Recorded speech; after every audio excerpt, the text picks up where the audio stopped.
Alors, qui se cache derrière Redouane? Redouane. Juste Redouane, Ouais. tout simplement. Celui qui se cache derrière Redouane, C'est Redouane. C'est toujours lui qui est là, qui orchestre les choses. Après, celui qu'on voit, c'est pas forcément Redouane. C'est ça. Voilà. Tu cherches qui? Celui qu'on voit ou celui qui se cache derrière? Aujourd'hui, je cherche tout le monde, ça va être compliqué là. Il y a du monde, hein. Le monde est belé. Hein? Quand tu arrives à la caisse, oh, le monde est belé, on a trop de monde. Hein. Trop de monde. Ouais, carte bancaire. On a une carte passe. Il y a du monde. Combien de personnages? Il peut en avoir beaucoup. Il peut en avoir un tous les jours. Un nouveau tous les jours. Ouais. Boum. En fait, c'est l'inspiration. Ça dépend que de l'inspiration. Moi, j'aime bien essayer de représenter ce que j'aime. Quand j'aime quelque chose, j'essaie. Je le représente à ma manière. C'est-à-dire, j'essaie d'illustrer ce que moi, là, j'ai ressenti. D'accord. Pas forcément ce que j'ai entendu, Ouais. ce que j'ai vu, mais ce que j'ai ressenti. C'est ce qui fait que je crée des personnages. Comme ça. Ouais.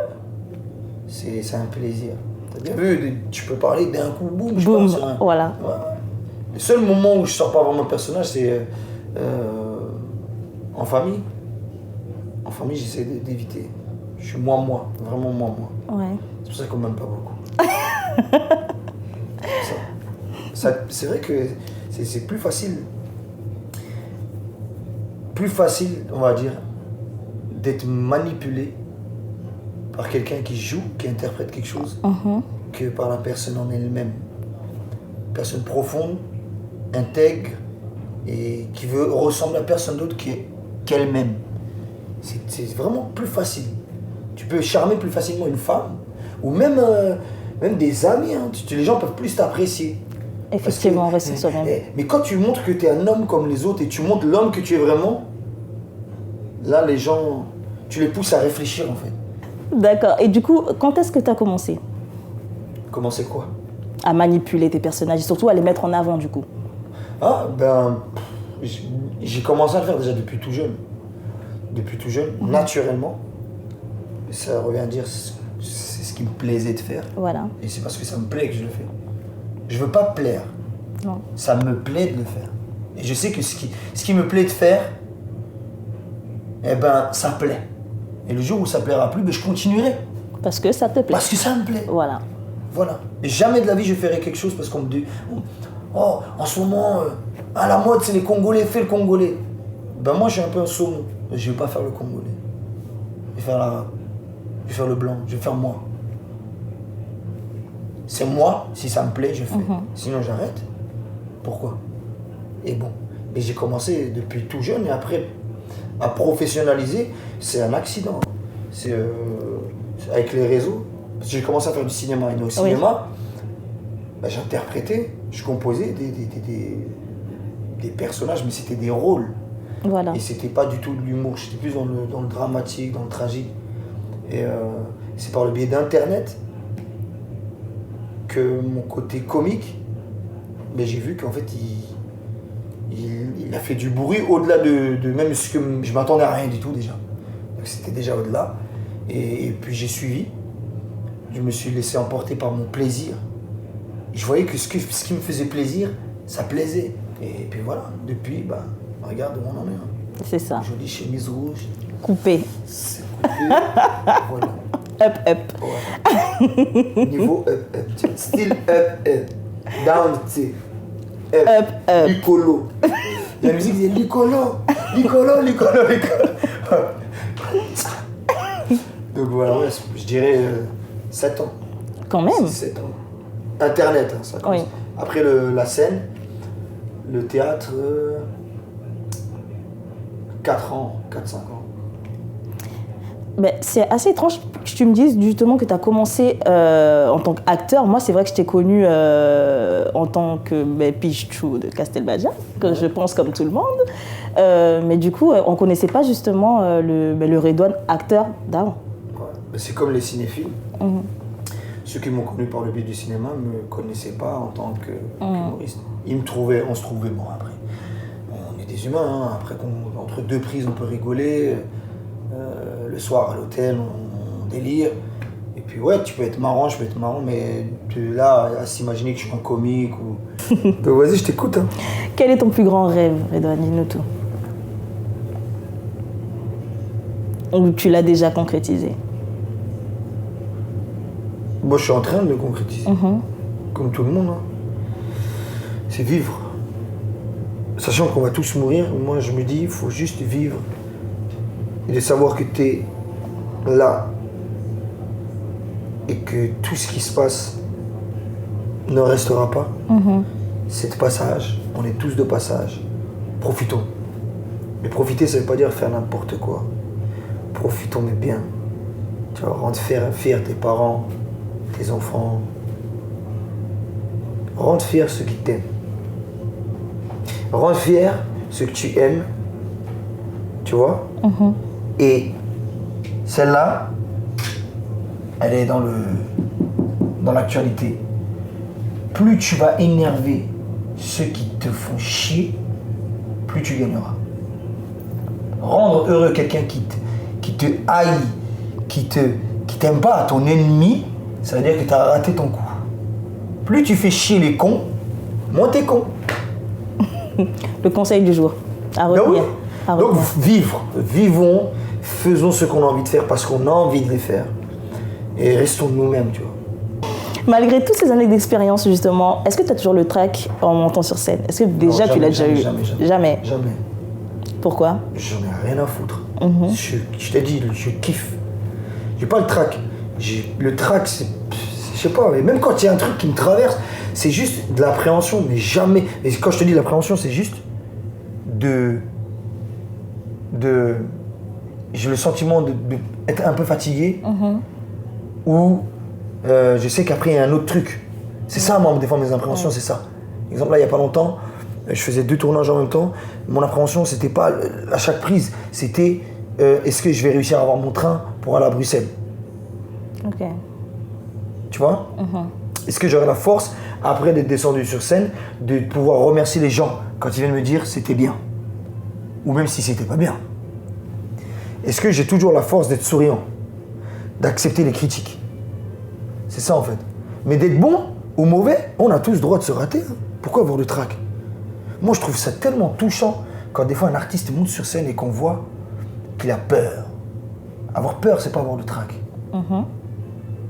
Tu vois, avoir peur, ce n'est pas avoir le trac. Tu sais, le trac, c'est un autre truc. Ouais. Pour moi, le trac, c'est un autre truc que la peur. Moi, le trac, c'est un mélange, bien sûr, de peur, de frustration et surtout un complexe, des fois, d'infériorité ou de supériorité, parce que des fois, il y a des gens qui sont trop arrogants sur scène et qui se cassent la gueule et ils s'en rendent compte juste avant de monter sur scène et c'est pour ça qu'ils ont le trac. Ils se disent moi, je suis tête d'affiche. Là, lui, juste avant, il a mis le feu. Là, tout le monde y m'attend. Ou l'inverse, des fois, oh, le public, ils n'ont pas trop rigolé, ils attendent que moi. Donc, je dois... Donc, ta prétention, là, elle va te rattraper.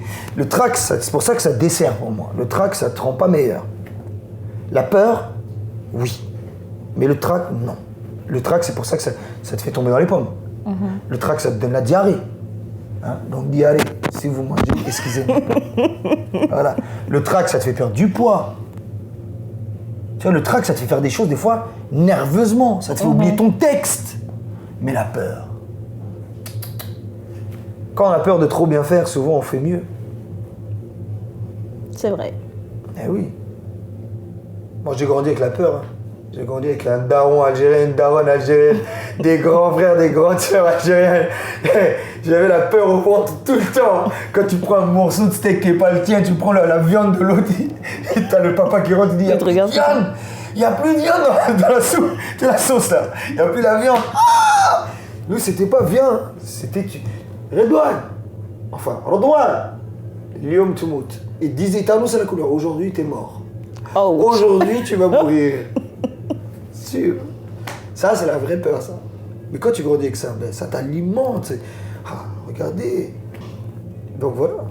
Voilà, non, pas le trac. Donc pas le trac, pas du tout de trac. Oui, franchement, non. D'où est venue cette inspiration, du coup, pour ton personnage congolais? Pourquoi le Congo? C'est ma vie. C'est ma vie. J'ai grandi comme ça. Et on m'a pas On m'a appris Lingala, bien sûr. On m'a appris la culture. Mais par rapport à ce personnage-là, j'ai pas appris de cours de théâtre, des coachs en sapologie. Non, j'étais vraiment passionné par ça. Par la musique, la rumba et tout ça. Ça fait que j'ai créé ce personnage-là, c'est sorti. Pichou, c'est une liberté. C'est pour ça que ce perso, quand je le joue, il est inarrêtable. Parce que tu sais, dans les années 90, les mélanges, c'était pas à la mode. Hein. Dans les années 90, on traînait ensemble, on marchait ensemble, on était des frères, mais on se mélangeait pas. Tu vois, moi, mais la plupart de mes amis congolais sont 100% congolais, mais les Algériens 100% algériens. Même Algérie, Maroc, ça se mélangeait pas. Même Congo-Brazza, Congo-Kin, ça se mélangeait même pas. Alors essayez d'imaginer maintenant. Bon, les seuls qui se mélangeaient un peu, il y avait les Portugais qui se mélangeaient avec des Congolais, des Belges, parce qu'il y avait la colonisation. Oui. C'est culturel. Mais à part ça, et donc voilà, c'est comme ça qu'est m'est venu ce personnage-là. L'amour de cette culture, sans oublier la mienne, hein, qui sera toujours fondamentale à Redouane BH. Je m'appelle Redouane BH, je ne m'appelle pas Pichou de Castelbajac. Moi, mon père, il m'appelle Redouane, il ne m'appelle pas Pichou. Je reste cet homme-là. Je suis amoureux, comme jamais, de votre culture. Je l'aime, même si il y en a qui m'écœurent par ce qu'ils font. Ouais. Il y en a qui sont en train d'utiliser, de manipuler votre culture. Pour moi, il y en a qui sont en train de déformer votre culture. Tu vois, pour moi, on ne touche pas à la rumba. Tu vois, touche pas à la rumba. C'est précieux.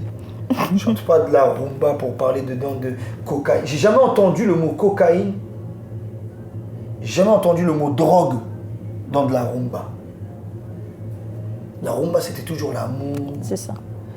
Tu vois, même pour dire Massanga, il ne le disait pas, il pouvait dire subtilement, ils vont dire Mboka, tu veux dire Mbok, ou ils vont te dire un truc subtil, tu vas comprendre.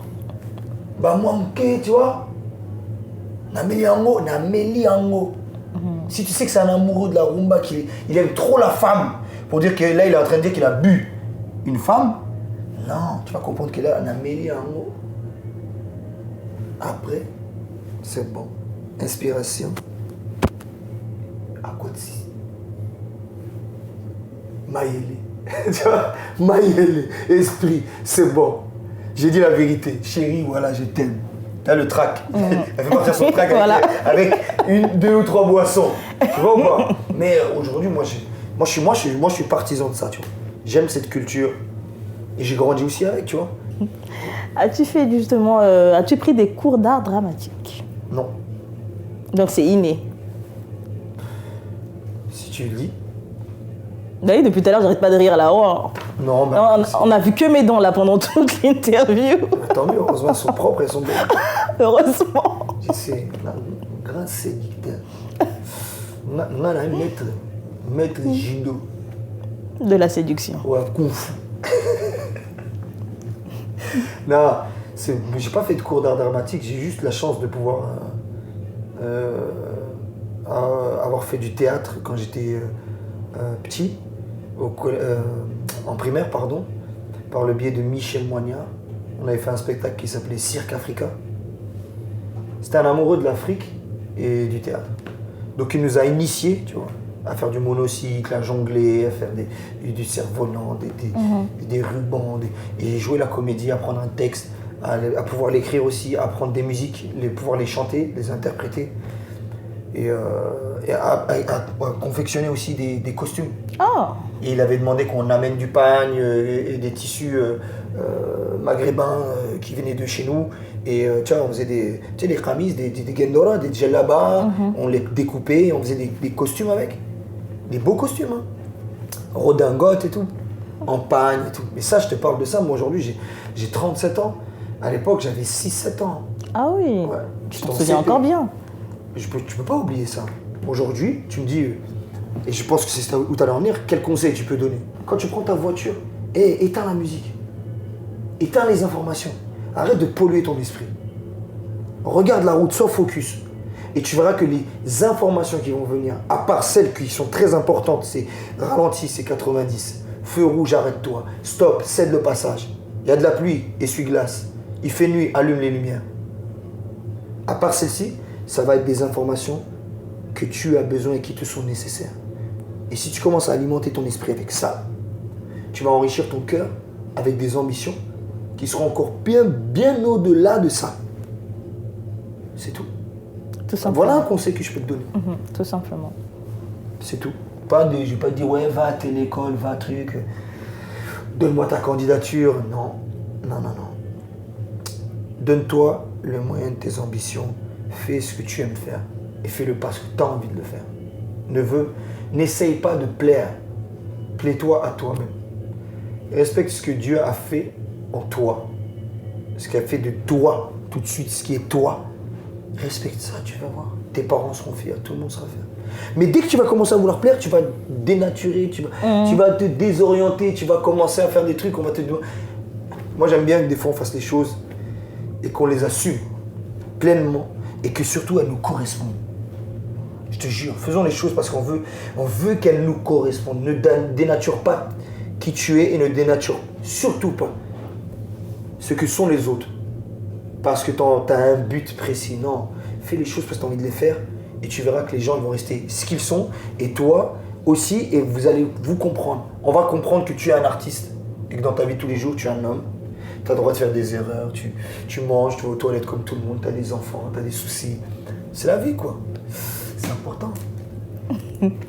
Merci. Je t'en prie.